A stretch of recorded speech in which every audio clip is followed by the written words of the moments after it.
Bonjour. Ce que je veux faire aujourd'hui avec vous, c'est vous montrer comment prendre une liste de distribution que j'ai dans Atrium et la transférer dans Outlook. Une façon assez simple de le faire et pas mal efficace, je crois. Euh, alors, avant de faire ça, avant de commencer à transférer les listes de distribution, il faut que vous ayez transféré vos contacts de First Class vers Outlook. Alors, il y a une autre vidéo qui vous explique comment faire ça. Alors, faites ça d'abord, puis après ça, vous allez voir que quand vous transférez vos contacts, euh, il va y avoir des messages d'erreur disant que les listes de distribution n'ont pas été envoyées. Alors, si vous acceptez, vous continuez, vous importez vos contacts. Puis après ça, vous revenez à First Class et vous dites, puis vous pouvez transférer vos listes de distribution. Alors, j'ai une liste de distribution ici qui s'appelle test. Alors, je vais l'ouvrir pour vous montrer que dans cette liste de distribution, j'ai 4 personnes. 2 personnes qui ne sont pas de la DSFM et 2 personnes qui sont de la DSFM. Alors, ça marche avec des utilisateurs, tous les utilisateurs. Alors, voilà. Alors, la première chose que je veux faire, c'est aller sur ma liste de distribution de First Class et faire un clic droit. Puis où je vais aller, c'est résumer sélectionné. Je clique là-dessus. Ça me donne une liste des personnes qui sont dans cette liste de diffusion. Alors, de noms.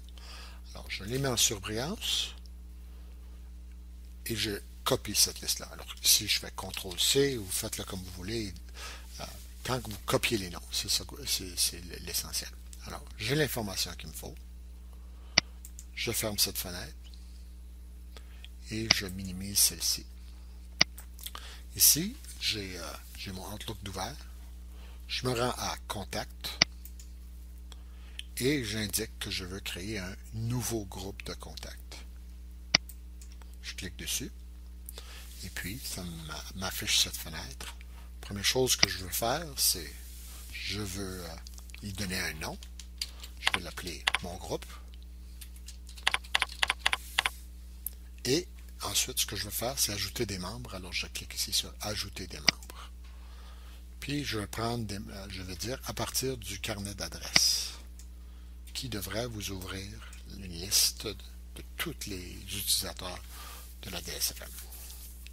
Alors, ce que je vais faire ici, c'est que je vais cliquer ici en bas, où ça dit membres, et puis, je vais coller, CTRL-V, les noms des personnes dans ma liste. Alors, les noms sont là, je clique OK.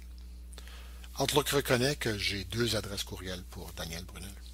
Alors, la première, qui est l'adresse courriel de Atrium, et la deuxième, qui est son adresse courriel de Outlook. La façon que je peux les distinguer, celle avec le petit globe, c'est l'adresse de Atrium. Alors, moi, je ne suis pas certain si Daniel utilise Outlook. Alors, je vais sélectionner son adresse Atrium, son adresse courriel Atrium. Je dis OK. Ensuite, Luc, lui, je sais qu'il utilise Outlook. Alors, je vais prendre l'autre, celle qui n'a pas le petit globe. Alors, je sais que ça va aller dans son adresse courriel Outlook. Je dis OK. Et les 2 autres qui n'avaient qu'une adresse courriel dans ma liste de contacts, ils sont déjà ici. Alors, j'ai les 4 membres. J'ai les 4 membres de mon groupe de contacts. Alors, les voilà. Et je suis satisfait. Je dis, alors c'est mon groupe. Je vais enregistrer et fermer. Je vais vérifier si cette liste-là est inclue dans ma liste de contacts. Alors, je fais mon groupe. Alors, je vois qu'ici, il y a un groupe de contacts qui s'appelle mon groupe. Je l'ouvre. C'est celle que j'ai créée. Je la ferme. Je dis OK, tout est beau. J'ai fini. Et je continue avec tous mes groupes de contacts comme ça. Et voilà, une façon assez simple quand même de transférer mes groupes de contacts.